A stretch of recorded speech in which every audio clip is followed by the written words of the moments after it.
Hello, I hope you're well. Welcome back to my channel and Happy New Year. I can't believe that it is 2022 and that this is the first video that I'm posting in the new year. And it is probably the most important video of like a booktuber's calendar year. It's the one that is literally in the works for an entire year. We're talking about the video where I talk about my best books of 2021. So I've selected 10 books and I'm going to gush effusively about them and hopefully convince some of you to read them in the near future because they are firm favorites of mine. They are also books that I've probably gushed about quite a bit on this channel already. If you've watched any of my bookish brackets, I'll link Q1 through Q3, which have already been filmed. There will be a Q4 that goes live at probably towards the end of January that'll talk about those books that I read then, but we're gonna go for it. We're gonna gush. We're gonna talk about the books that really left an impression on me in the last year. And I feel like I did have a very solid reading year. I read, I think it comes to 89 books total, and of those 89, 19 of them were 5-star reads. And I feel like that's pretty good given the fact that there were quite a few 4 and 4.5-star reads as well. So no complaints there, but why don't I start with the rambling and just talk about the books? Let's dive right in. So I don't think that I have these books in any sort of like order, maybe loosely in the order that I read them, but in my Q4 bookish bracket I will be trying to figure out what my favorite book of the year was, so stay tuned for that. But in the meantime, let's talk about the first book from my favorite books of 2021, The Revolution of Marina M. by Janet Fitch. Now, this is the first book in a historical fiction duology. They are both quite hefty tomes, mind you. I think they're both 800 or so pages, if I remember rightly. But this book stole my heart. And you'll see that quite a few of the books on my top 10 are books that have a focus on Russia because Russia is on brand for me. It is a part of history, a country that I just am really drawn to even when I was in school. That was what I studied. I was a Russianist. And this book just hit me in the feels in all the right ways. It's this epic sort of coming of age story of Marina M, who is living during the maelstrom that is the Russian Revolution in 1917. She is from a like bourgeois class and her family is very well-to-do, but because of her own leanings, she ends up being on the opposite side of the revolution from her family. She falls in with the revolutionaries and everything that they represent, and a lot of this book is about the conflict between who she is and who she is aspiring to be, the conflict between her family, the conflict between her and the other revolutionaries, her friends who aren't necessarily of the same class as her and sometimes question her motivations for being with them. And it's just this rich story of this young girl coming into her own, or at least trying to, in the midst of this like moment in time where everything was just very fractious and chaotic and just wow. So I really enjoyed it. I really appreciated the character of Marina M and the journey that she ends up going on over the course of the two books in the duology. But this one was the one that made me really fall hard for her. I thought that the writing was really beautiful. It is probably more on the sort of purple prosy side of things, but I thoroughly enjoyed it, and it reaffirmed my love for all things Russian this year. I read it very early in the year, but yes, this book, chef's kiss. The next book was one that took me completely by surprise, and that was The Street by Ann Petrie, which I read for Black History Month in 2021, and this was a book that a subscriber had recommended to me, and I was like, why not? They had an audiobook. I listened to it, and I think that I have recommended this book to just about everyone because it was just so stunning, so powerful, so compelling, and that ending, I just want everyone to read this book so that they can get to the ending and I can talk to people about it because, oh my word. But this is a modern classic. It is the story of this single Black woman living around World War II in Harlem, and it's really about her trying to build a better life for herself and for her son. And the street is really its own character. For her, it is sort of this thing that she needs to escape because she feels that the street and the influence that it has on her and her son, it's just too much. They will never be better if they stay on the street in Harlem. And it is this really beautiful story about motherhood, about what it is to be a Black woman, but also what it is to be a Black man in this time period. And I just thought it was so, the emotions it evoked, it was just like, it was so unlike anything else I read this year, and everyone should read it because I feel like it's one of these classics that has been underrated and underread, and everyone, absolutely everyone should read it. This is a book that I had never heard of the author, but apparently this is, Ann Petrie was the first Black woman to sell 1 million copies of a book, and I am so intrigued to read other books by her because of this one and because of the character development and the prose itself, that I'm really looking forward to seeing what else is out there by her and seeing if it lives up to this, because this was just amazing. And I don't know how many times I'm going to say a book is amazing in this video, but just blanket statement, all the books here are amazing. The next book is going back to my Russian roots. We are talking Tsarina by Ellen Elpston. This is the stunning, I think, UK edition. The US edition, that cover offends me still, but I absolutely loved this. I stan Catherine the Great, and you will hear more about that in due course, but I fell in love with Catherine I, her namesake, the Catherine that Catherine the Great takes her name from, after reading this book, and it certainly sent me down this like historical rabbit hole. Catherine I, Tsarina, was a peasant living in Russia, and over the course of her life ends up falling in love and marrying Peter the Great. And this is the story of her sort of ascension and the events that lead up to her becoming Catherine I of Russia, because she does become ruler for a short time before her death. And this was just so decadent, so much of everything that I think of when I think of sort of the Romanov court, especially early on. And it's a point in history that I studied, but not as like formally as I did the 19th and 20th century in Russia. So it was really a wild ride. I will say that this book does have some violence in it. It does have some sex in it. As I said, it is very, very decadent, and basically has sort of Game of Thrones-y vibes with some of those elements, so it's not necessarily going to be a book for the squeamish, but I thoroughly loved this. I think this is Ellen Elpston's first book. I want to say this is her first book, but there is a sequel coming out, Tsarina's Daughter, about Elizabeth.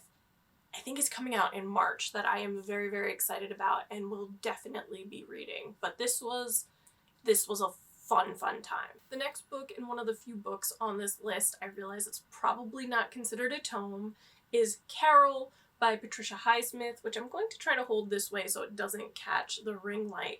But this was one of these like quiet, character-driven stories that I absolutely love. The writing was impeccable, and it is a sapphic romance. It is the story of Therese and Carol, and they are living in the 1950s when they fall in love, despite kind of the difference in age and world experience, and the fact that Carol is married and has a daughter.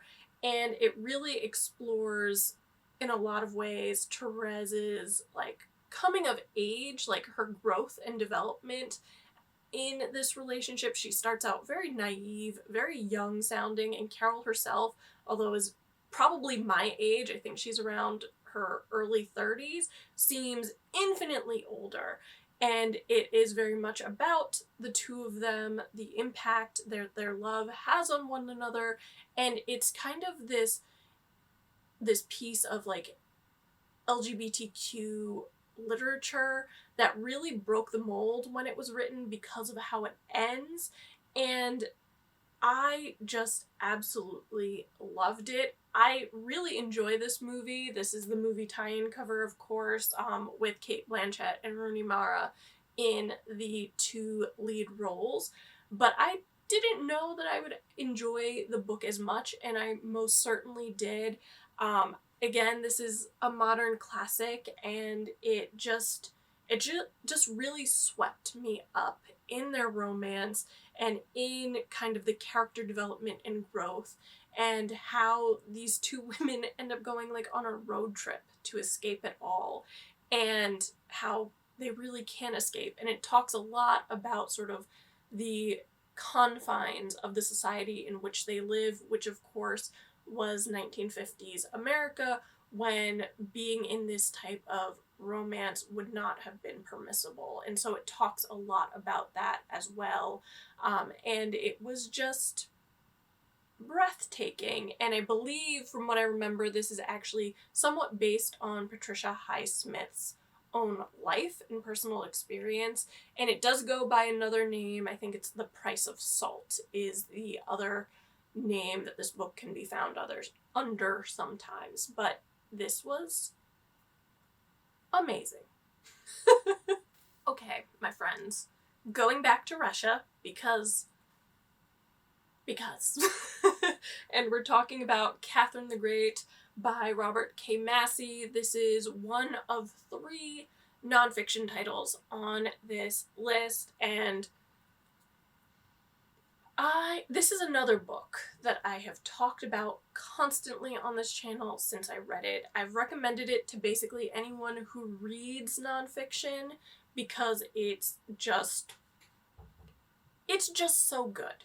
And it's another book that's going to catch the ring light, so my apologies, but it is this epic biography on Catherine the Great of Russia, basically from the time that she goes to Russia to marry Peter, and through her like coup to come into power and her ruling, and just, it's amazing. If I didn't have a like historical girl crush on her before I read this book, I certainly would have had it afterwards. She is this just enigmatic, I don't know if that's the word I want, but we're gonna go with it. She's just this fascinating individual who had these like really enlightened ideas as far as like freeing the serfs and being influenced by like Rousseau and the Enlightenment thinkers in France. But she's also a despot because Russia, but also everything that she is doing, proving that a woman can actually rule in a society that is highly, highly patriarchal at the time, and just seeing her relationships with Potemkin and also her relationships with like her son and the other people at court. It was just so, so good. This is definitely a book that I'm going to want to reread at some point, because it's It was such a well-written biography. I felt like it was accessible despite its size. But if you're someone who likes biographies, or who's into Russia, or who wants to learn more about someone like Catherine the Great, I highly, highly recommend it, especially if you're watching The Great on Hulu. I know a lot of people love that show. I could not get through an episode of it because I am far too serious, and Catherine the Great is now sacred, essentially. But this is a gem. This is so, so good. And as I said, I do want to reread it. And also Robert K. Massey, who passed away a few years ago, he does have other biographies on other Romanovs, and I would be very interested in reading those. I think he has one on Peter the Great. I think there's one on Nicholas and Alexandra, the last Tsar and Tsarina of Russia, and there might be another one. So I'd be very interested in reading those and see how they hold up compared to this one. The next book was one that also caught me completely by surprise, and that was Circe by Madeline Miller. I was so worried about this book going into it because although I absolutely loved Another Greek Retelling last year, it was also among my top 10 books of the year, this one is so hyped. It is talked about all the time on BookTube and Bookstagram, and I just didn't know what to expect. I don't generally get along with books that are hyped. But this book, I listened to it as an audiobook over the summer, and once I read it, I knew I was going to want to reread it, and I knew that I was going to want a physical copy of it, so this is what this is. But this was just... That's the heater. This was just so beautiful. It is the story of Circe.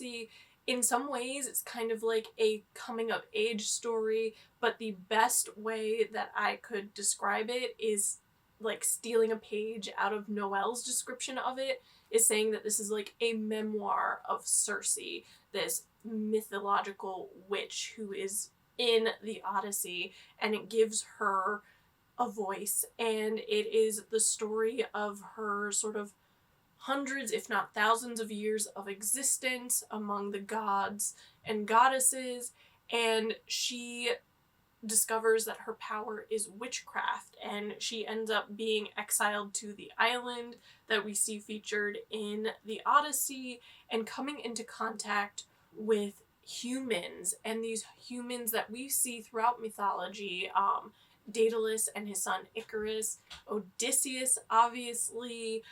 You also have her coming in contact with Medea and the Minotaur, and it is just the story of this woman who has to overcome sort of men and gods and come into her own and embrace who she is and her power and make choices, and there's something extraordinarily feminist about it in my mind. I know that actually, who was it? Someone in my comments said that they actually were surprised by the misogyny in the book, especially with the Greek men, I think. But that to me was what Circe was fighting against, what she was trying to prove, and I just thought it was beautiful. Circe as a character was probably one of my favorite characters of the year. I thoroughly enjoyed this. I'm not as drawn to Song of Achilles, but apparently Madeline Miller is writing something on Persephone, I believe, and I am 110% here for it. But this, I know everyone has already talked about it. I am late to the party on this one, but Circe stole my heart. The next book is one that also took me by surprise. I listened to it as an audiobook, and yet again, I knew that I was going to want to reread it, that I was going to want a physical copy that I could like annotate the crap out of, and so I got for Christmas a sneak preview of my Christmas and birthday haul, The Unwomanly Face of War by Svetlana Alexievich, and this book,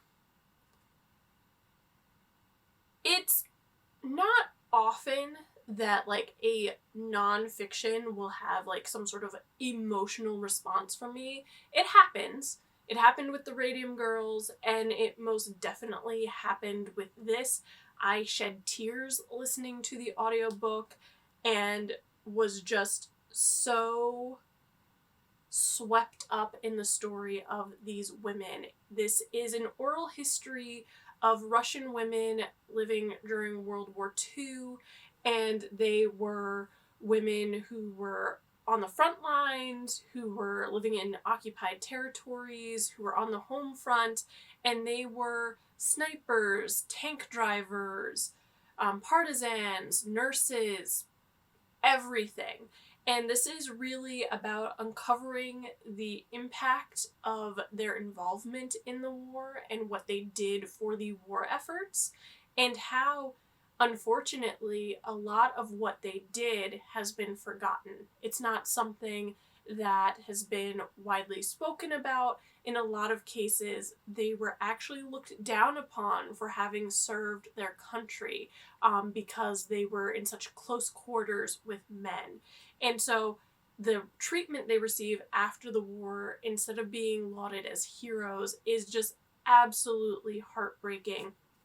But this was a book that, as I said, it brought me to tears. I could not believe some of these stories. I could not believe the reality, the brutality of war, talking about these women like going gray in their early 20s because of the stress of their periods stopping, of like sickness and death, but also the camaraderie with other women and the men that they were serving with.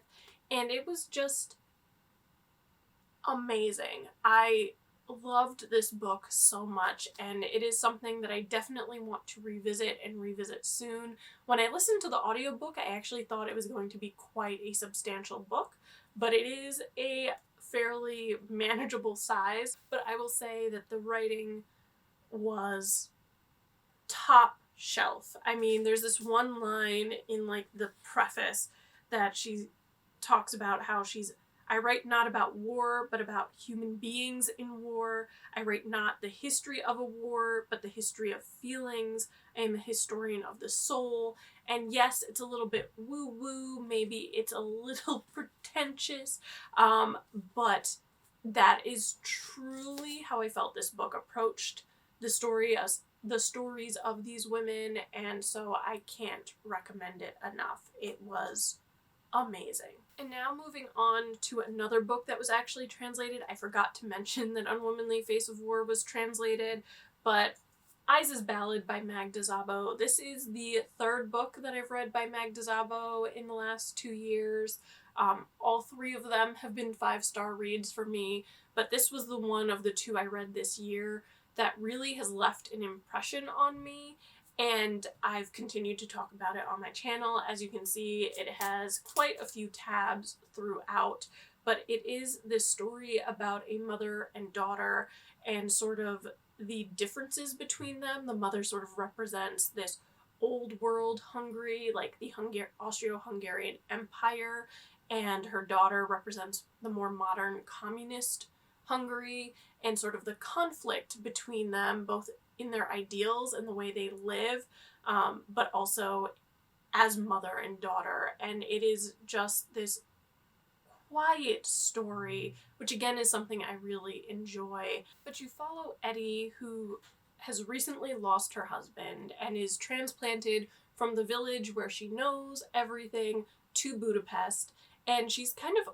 overwhelmed by the modernity of it all, the technology in her daughter's apartment, the busy streets, the traffic, the people that she doesn't recognize, the just everything. And this is a woman who has done everything for her husband and is now kind of transferring that need to be useful to her daughter, but her daughter in a lot of situations finds her mother's involvement irritating. I think in a lot of ways this is a book that is very much a commentary on aging and what happens when you become a certain age. Are you useful?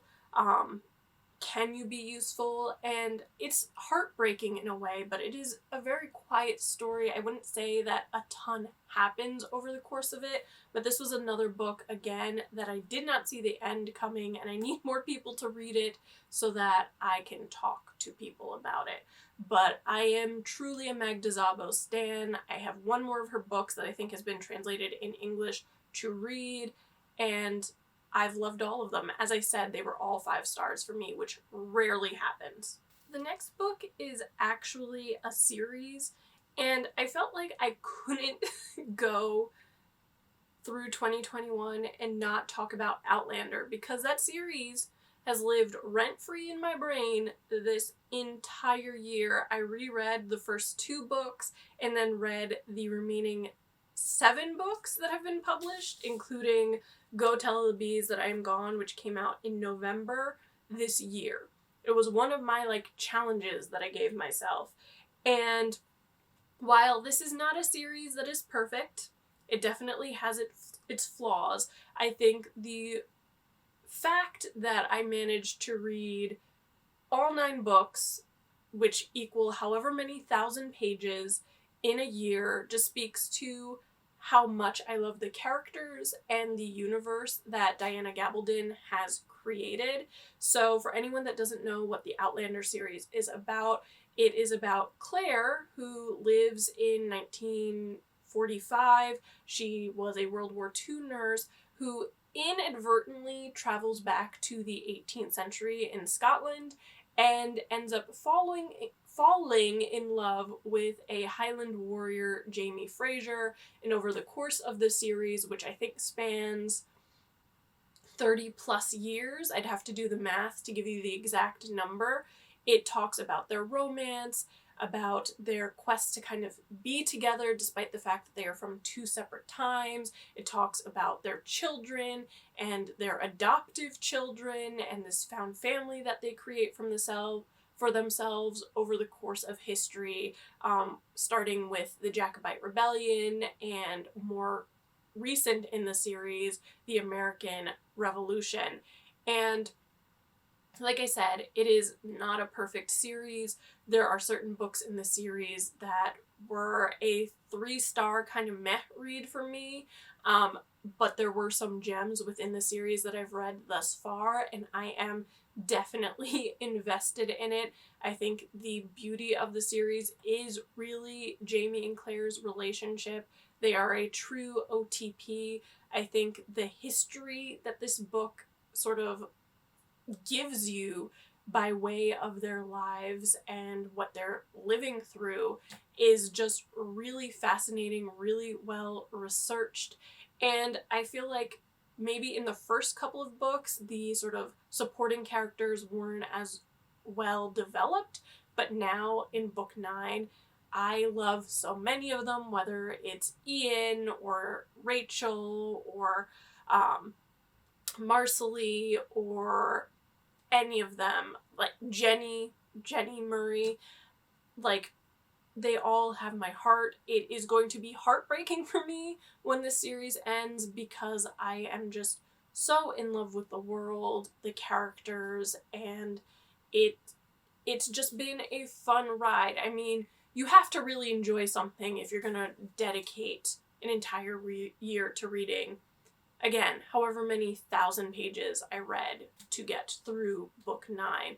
Book 10, Diana Gabaldon is currently writing, supposedly, but I don't expect that to come out for another couple of years, and that will be the conclusion of the series. But yeah, I'm sure my subscribers are tired of hearing me talk about Outlander. I still do have, I think, 3 or 4 of my reading vlogs that I need to edit and put up on my channel at some point, but yeah, I don't think I could talk about 2021 and not talk about probably my favorite book series of all time.